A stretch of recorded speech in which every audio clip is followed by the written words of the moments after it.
Halo guys, balik lagi bersama gue Raka di sini di channel 21 Creative Media, channel yang ngebahas teknologi secara kreatif. Jadi untuk hari Sabtu ini, untuk nemenin malam minggu kalian, gue akan bikin video menjawab pertanyaan-pertanyaan yang kalian udah tanyain melalui Instagram dan juga komentar di YouTube gue.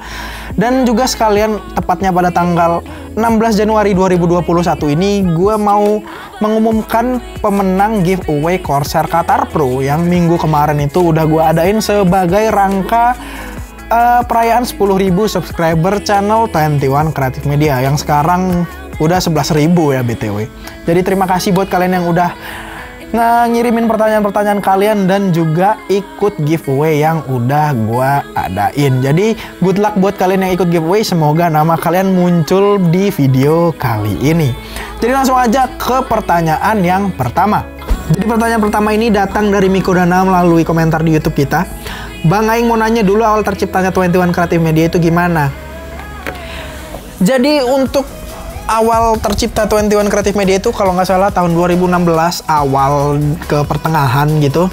Yang waktu itu gue masih duduk kalau nggak salah di kelas 2 SMA, duduk di bangku SMA. Jadi waktu itu gue suka nontonin tech-tuber luar yang namanya Linus Tech Tip, Awesome Sauce Network yang sekarang ganti nama jadi Bitwit, kemudian Just2Zen dan juga Hardware Kenak yang hostnya namanya Dimitri itu. Dan gue akhirnya punya pemikiran untuk bikin channel seperti mereka tapi dengan bahasa Indonesia. Dan karena gue yang masih bocah ini belum terlalu yakin dengan ide gue itu, jadi gue membuka sebuah pertanyaan di forum Facebook yang namanya Indonesian PC Builder Official. Dan disitu gue dapetin berbagai macam komentar lah ya, baik yang positif, yang mendukung, ada juga yang negatif karena gue bisa dibilang masih bocah ya, masih kelas 2 SMA, KTP aja belum punya. Jadi waktu itu banyak yang bilang, ini bocah ngapain, mending sekolah aja yang bener. Ini bocah ngapain jadi Linus wannabe dan lain-lain. Dan pada akhirnya di situ juga gue nemuin salah satu orang yang memiliki pemikiran kurang lebih sama seperti gue. Jadi kalian juga pasti tahu namanya. Namanya itu adalah Ilham Subki, yang sekarang dia udah punya channel dengan subscriber lebih dari 250.000 dengan nama gaptech.id. Kalian juga pasti tahu dia juga tech-tuber terkenal di Indonesia. Dan waktu itu dia kurang lebih baru memiliki subscriber sekitar 400 ya. Sekitar tahun 2016 itu dia udah punya 400 subscriber karena dia udah mulai sekitar Desember 2015 akhir ya kalau nggak salah.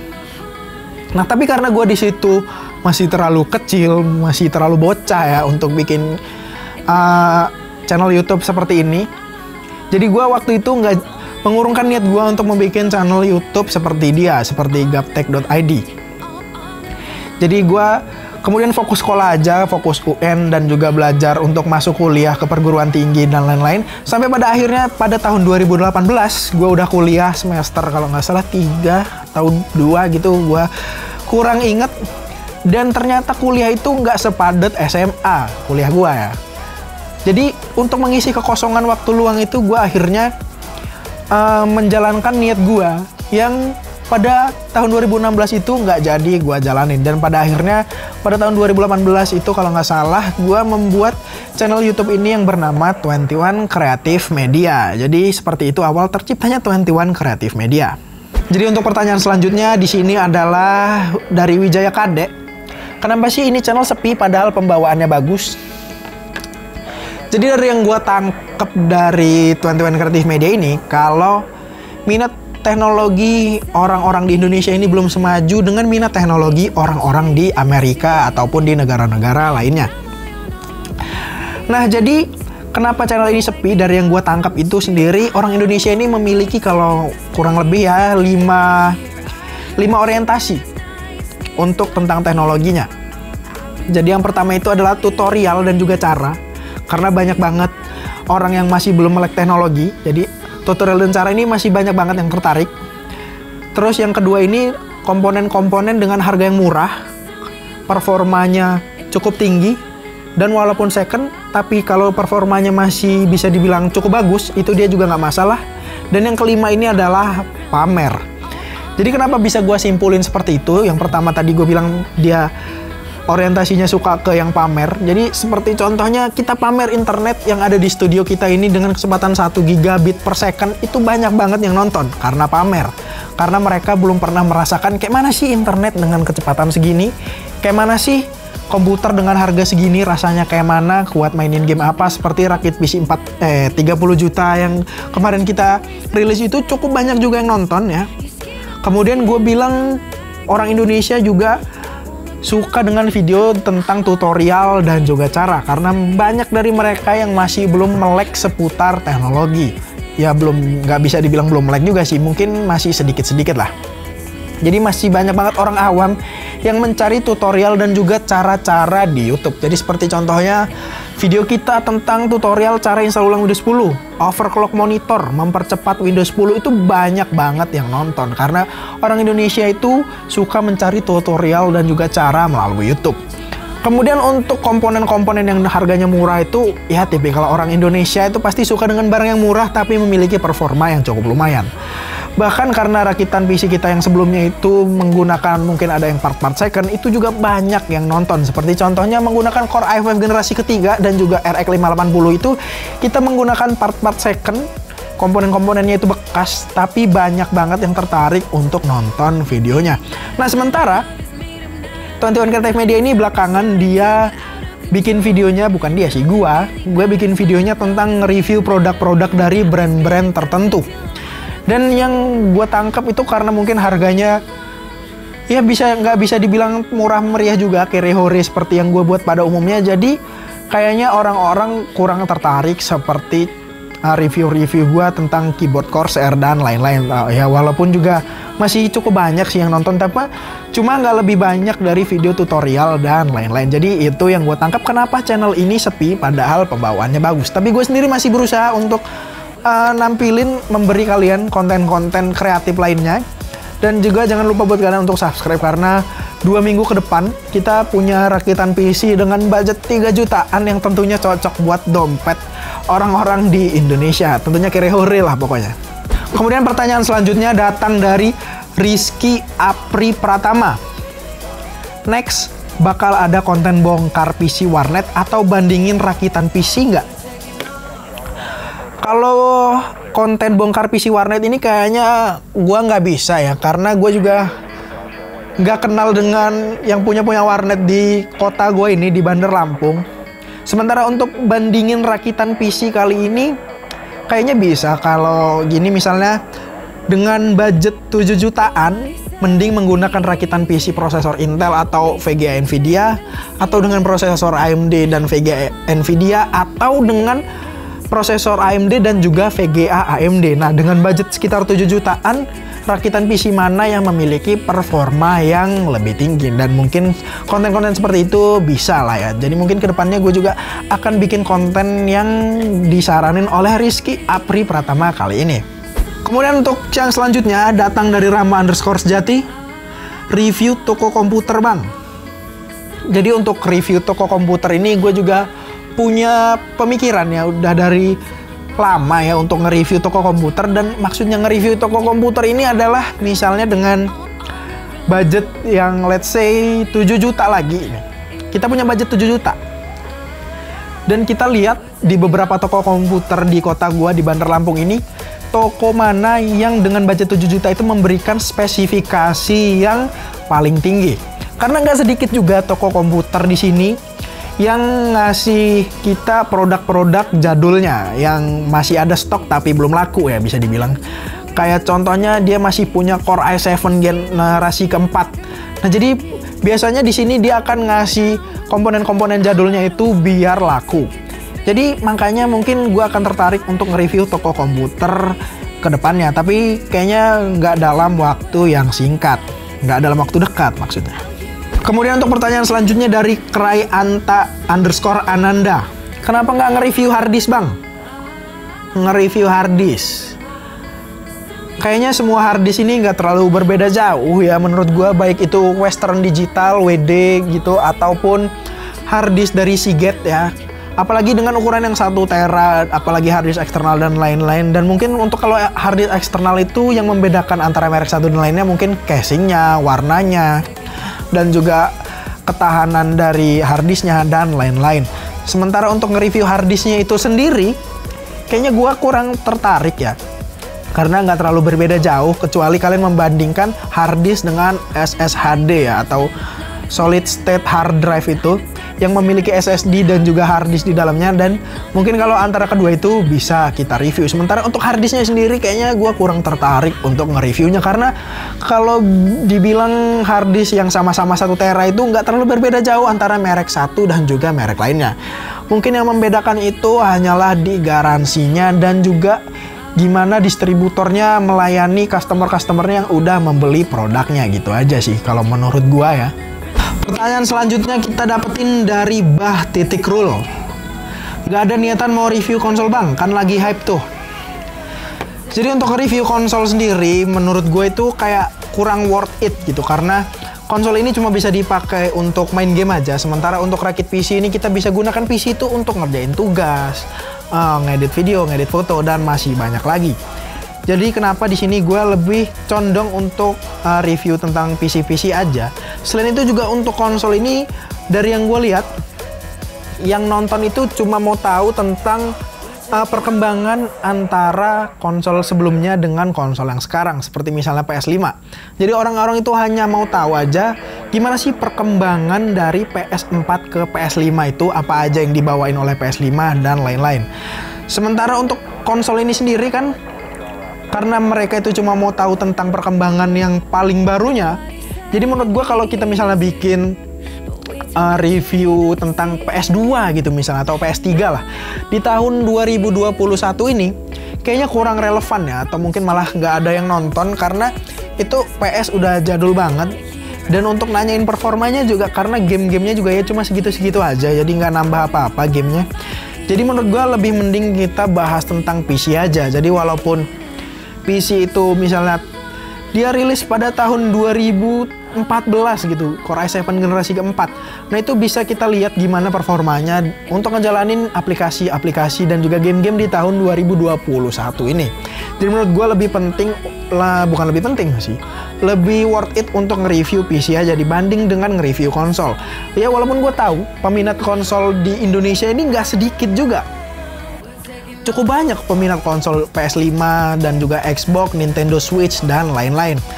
Dan yang menjadi faktor penghambat kita juga karena konsol ini cuma ada 3 ya, kalau nggak salah ya, kurang lebih 3 lah ya, kayak Sony PlayStation, Xbox, Nintendo, dan yang lain-lain yang kurang terkenal itu. Karena cuma 3, kita mungkin juga kayak kekurangan konten ya kalau mau cuma nge-review konsol aja. Tapi kalau mau dijadiin konten tambahan sih sebenarnya bisa. Dan juga faktor penghambat kita nggak nge-review konsol ini adalah harganya yang bisa dibilang cukup mahal. Karena kita nggak bisa kan beli PS5 yang kere-hore, nggak ada. Dengan PS5 3 jutaan itu nggak ada. Kita harus beli PS5 yang digital edition atau yang PS5 biasa lah ya.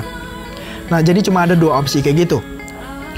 Jadi selain itu faktor penghambatnya juga itu kita susah untuk dapetin sponsor dari brand-brand seperti Sony dan juga Microsoft ataupun Nintendo. Jadi itu faktor penghambat. Bukan nggak ada niatan sih mau nge-review konsol, cuma belum bisa aja. Jadi mungkin untuk beberapa tahun ke depannya mungkin baru bisa untuk nge-review sebuah konsol. Kemudian pertanyaan selanjutnya datang dari Your Diva. Bang, review kamera dong sekali-sekali. Jadi untuk review kamera ini gue juga tertarik karena gue lihat pasar kamera di Indonesia ini nggak terlalu berbeda jauh dengan pasar komponen komputer yang ada di Indonesia ya. Jadi maksudnya itu adalah kamera-kamera yang jadul, nggak jadul juga sih, yang udah rilis pada beberapa tahun yang lalu, yang bisa dibilang udah ada yang lebih barunya lagi, itu masih tetap laku di Indonesia. Karena walaupun dia masih bisa menghasilkan gambar yang bagus, low light-nya itu performanya cukup lumayan, itu masih banyak peminatnya di Indonesia. Seperti contohnya Sony A6000, itu masih banyak banget yang minat untuk beli kamera itu second di Indonesia. Walaupun udah banyak seperti A6400 yang layarnya bisa di flip ke depan, A6600 dan lain-lain. Jadi kayaknya untuk review kamera ini kedepannya bisa untuk gua review, cuma mungkin kita terhambat dengan budgetnya. Karena kamera ini harganya ini bisa dibilang cukup lumayan, belum lagi dengan lensa-lensanya yang memiliki spesifikasi yang tinggi, gimbal, dan lain-lain, aksesoris-aksesoris lainnya. Jadi untuk sementara ini kita belum review kamera dulu, kita mau nge-review fokus ke PC-PC dulu ya. Mungkin untuk yang agak melebar dari PC juga bisa. Tapi kalau untuk kamera, kayaknya untuk waktu dekat ini belum sih. Tapi kedepannya mungkin bisa. Kemudian pertanyaan selanjutnya datang dari Renaldi TED. Bang, ada rencana collab nggak? Kalau ada sama siapa ya? Request Reza Arab dong. Jadi yang pertama, ngapain gua collab sama Reza Arab? Mau nge-review, mau ngerakit PC bareng? Kagak. PC dia udah bagus. Jadi untuk rencana collab gue juga belum tahu ya konsepnya ini mau gimana. Collab sama siapa, mau ngapain gitu, berdua sama misalnya YouTuber lain di sini, mau ngapain. Jadi untuk rencana collab ini kayaknya nggak gua adain dulu ya, kita kesampingkan dulu aja rencana collab dengan ya siapapun lah, karena gue juga belum ada rencana apa-apa buat collab dengan entah siapapun itulah pokoknya. Tapi kalau ada yang mau collab mungkin bisa ajak gue, nggak apa-apa. Kemudian untuk pertanyaan terakhir di sini adalah, siapa sih yang menginspirasi abang ini untuk membuat konten teknologi di Indonesia? Jawab ya bang, makasih. Sama-sama. Ini pertanyaannya kayak mau nanya ke selebgram Jaksel gitu ya. Jadi siapa yang menginspirasi abang untuk membuat konten? Jadi yang menginspirasi gue tuh siapa ya? Kayaknya nggak ada ya. Karena bikin konten teknologi di YouTube ini juga sebagai selain menyalurkan hobi gue tentang teknologi dan juga mengisi kegabutan gue, kekosongan gue, waktu gue yang luang di perkuliahan ini, karena memang kuliahnya ini nggak terlalu banyak tugas juga. Jadi daripada gue nggak produktif, cuma di rumah aja, jadi mending gue sekalian aja bikin konten-konten teknologi di YouTube dan juga sekaligus menyalurkan hobi gue yang lebih condong ke arah teknologi. Nah jadi sampai sini aja gue jawabin pertanyaan-pertanyaan kalian yang udah kalian kirimin melalui Instagram kita dan juga YouTube kita.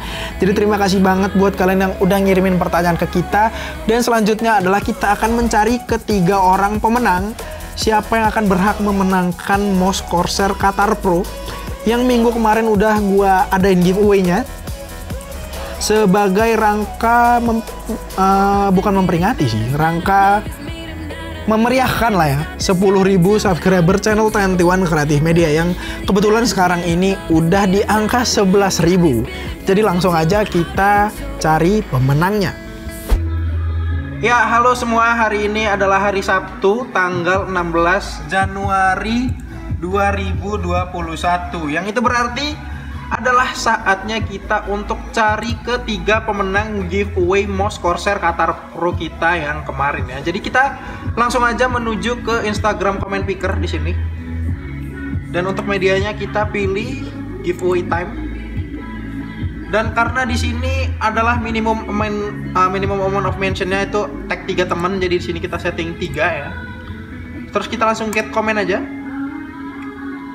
Nah, jadi kita akan langsung aja untuk mencari 3 pemenang giveaway mouse Corsair Qatar Pro kali ini. Jadi untuk pemenang pertama kita akan langsung aja hitung mundur dari 3 ya. 3, 2, 1. Jeng jeng jeng jeng. Dan ini adalah Rido Pramusim. Jadi selamat untuk Rido Pramusim. Ini adalah pemenang pertama dari giveaway mouse Corsair Qatar Pro kita ya. Dan buat kalian yang belum menang, tenang aja, masih ada 2 kesempatan menang lagi buat kalian, karena di sini kita akan mencari 3 orang pemenang ya. Jadi ini pemenang pertama, dia udah ada Rido Pramusim. Lihat komentarnya juga, jawabannya sudah benar ya, compact dan ringan, sensornya menggunakan PAW3327 dan lain-lain. Jadi kita langsung aja mencari pemenang kedua. Oke, kita hitung mundur lagi. 3, 2, 1. Berdoalah buat kalian yang mouse-nya masih jelek ya. Dan pemenang kedua adalah Ariel Riyad. Jadi selamat kepada Ariel Riyad, ini Instagramnya. di private, tapi dia udah follow kita juga. Dan di sini komennya memiliki sensor dengan tracking speednya benar. Kedua compact dan ringan dan juga sudah dilengkapi dengan RGB. Jadi selamat kepada Ariel Riyad, dan dia juga di sini udah ngetek 3 buah temannya, 3 orang ya, sorry. Masa temannya dibilang buah.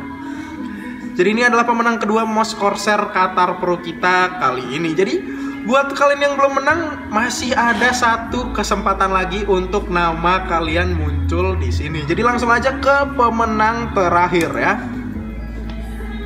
Jadi kita akan hitung mundur dari 3, 2, 1. Jing jing jing jing jing jing. Dan ini adalah pemenang ketiga kita adalah Fandi Pet. Kita buka Instagramnya dulu. Dia juga udah nge-follow kita ya. Dan di sini jawabannya sudah benar, menggunakan sensor bagus, compact dan ringan, dan memiliki lampu RGB. Dan juga dia sudah ngetek 3 nama temannya di sini. Dan jadi itulah dia, kita udah dapetin ketiga pemenang giveaway kita kali ini. Yang pertama ada Rido Pramusim, kemudian Ariel Riyad, dan juga Fandi Pet. Jadi selamat buat ketiga pemenang MOS Corsair Qatar Pro kali ini ya. Jadi buat kalian yang belum menang, jangan bersedih hati ya, karena kedepannya kita pasti akan ngadain giveaway lagi yang pastinya hadiahnya itu nggak cuma 1 dong tentunya. Jadi gue ucapin sekali lagi selamat buat ketiga orang pemenang, dan nanti kalian langsung gue DM buat konfirmasi alamat pengiriman MOS Corsair Qatar Pro kali ini. Jadi sekian dari gue. Buat yang belum menang tetap semangat, jangan berputus asa, dan buat yang menang, selamat. Terima kasih.